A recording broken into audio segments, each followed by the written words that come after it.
Jõu, kui sa armastad lugemist nagu minagi, siis on sinu jaoks kätte jõudnud hea päev. Nimelt on Kristiine Noortekeskuse lugemissoovituste sari Ära loe igavestes tunde, loe parem raamatuid jõudnud oma 4. episoodini. Ning kui sa ei ole veel inimene, kes armastab lugemist, siis loodan, et vaatad selle video lõpuni ning võtad mõne siin mainitud raamatutest endale lugemiseks kätte ning sinust saab suur lugemise armastaja. Oma 4. osas vahendan sulle lugemissoovituse, mis tulevad Leelo Valgmaalt, kes on kunagine kirjandusõpetaja. Ja selles videos soovitab Leelo raamatuid 13 kuni 17 aastastele. Siirdume siis nimekirja enda juurde. Ja nimekirjas esimene on Flora Banksi ainus mälestus. Loen ka ette väikesed kirjeldused, mida on Leelo oma soovitustele kaasa pannud. Peategelane Flora peab iga päev alustama varasemate päevade mälestusteta. Ta unustab magades peaaegu kõik, millega eelmisel päeval kokku puutus või millega tegeles. Peaaegu. Ainsat meelde jäänud seigast haarab ta kinni ning see viib ta maailma avastama. Siis tal on ainult iga hommikul ärgates mälu kustunud, aga üks mälestus siiski jääb, mis viib ta siis seiklusteni. Raamat siis näeb välja selline. Ja mõne sõnaga kirjanikust. Emily Parr on kirjutanud palju raamatud, kuid need on kõik olnud siiani täiskasvanutele. Flora Banksi ainus mälestus on Emily esimene noorteromaan, mis leidis kohe pärast ilmumist nii lugejate kui ka kriitikute heakskiidu. Ning raamatu tõlkeid on müüdud nüüdseks 30 riiki. Emily armastab kirjutamist ja reisimist ning Flora Banksi jaoks käis ta ainest kogumas Teravamägedes. Emily elab koos perega Inglismaal Cornwallis. Ja siit juba vaikselt piilub ka välja üks roheline märk. Nimelt selline roheline märk, mis tähistab seda, et lisaks Leelole soovitab seda raamatut sul lugeda ka Eesti Lastekirjanduse Keskus. Teine raamat Leelo nimekirjas on Miks me varastasime auto. Nagu seda raamatu tutvustades kirjeldatakse, siis on tegemist kahe poisi pöörase suvise seiklusega, kus pole vanemaid, selget sihti, teekaarte ega ka mobiili. Nii et kui sina ei suuda ette kujutada elu ilma mobiilita, siis võtta see raamat ja vaata, kuidas see neil kahel poisil välja tuleb. Raamat siis näeb välja selline. Vahvad ketsid autoaknast väljas. Ja vaatame, mida selle raamatu kohta ka siin lisaks kirjutatud on. Miks me varastasime auto sai suurepärase vastuvõtte osaliseks ja muutus kohe bestselleriks. Raamatust on välja müüdud üle 50 trükki ja saksakeelsete väljaannete tiraaž küünib 2 miljoni eksemplarini. Tiraaž tähendab, et kui palju on need raamatuid trükitud. Ehk siis üle 2 miljoni raamatu on seda ainuüksi saksa keeles trükitud. Teos on tõlgitud 28 erinevasse keelde ja 2016. aastal valmis režissööri Faith Elkini film Chick, mis on linastunud ka Eesti kinos. Äkki käisid ka seda filmi vaatamas, sellest räägin sulle ka natuke täpsemalt kohe. Aga ka siit allapoole keridest tuleb välja see roheline märk, mis tähistab seda, et ka seda raamatut soovitab sulle lugeda lisaks sellele Eesti Lastekirjanduse Keskus.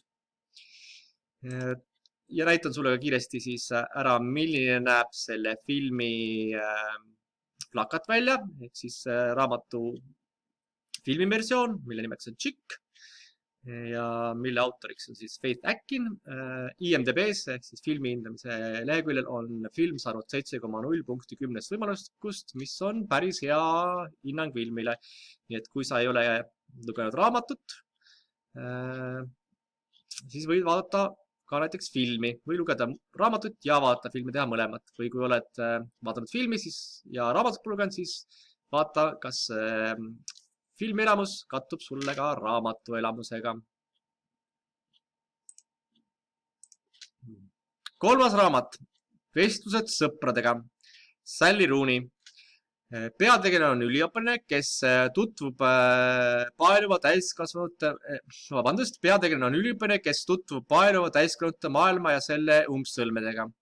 Väga lihtne, ent haarav lugu armastusest, sõprusest ja nende vahele jäävatest ning neist üleulatuvatest etappidest, keerulistest suhetest vanematega, vaese üliõpilase elust ning olust. Ehk siis, kui oled alustav tudeng, kes ka praegu elab võib-olla siis purgisupist ja makaronist ning teest, siis sulle on see kindlasti soovituslik raamat. Raamat siis näeb välja järgmine, nagu siin vasakpoolses küljes näed. Ja lisaks Leilole võib ka siit välja lugeda, et seda raamatut soovitavad lugeda ka Liil ja Bachmann ning Eesti armastatud kirjanik Jaan Kaus. Nii. Asume siis järgmise raamatu juurde. Ja see on nimekirjas siis juba 4., mille pealkirjaks on Raamatuvaras. Lugu 1939. aasta Münchenist. Väike koonduslaagrist pääsenud tüdruk ja palju keelatud raamatuid, mis aitavad kõige keerulisematel aegadel inimesel inimeseks jääda. Ääretult kaasahaarav ja mõtlevavarav lugu teistest aegadest ja inimestest, kes siiski meiega väga sarnased kipuvad olema.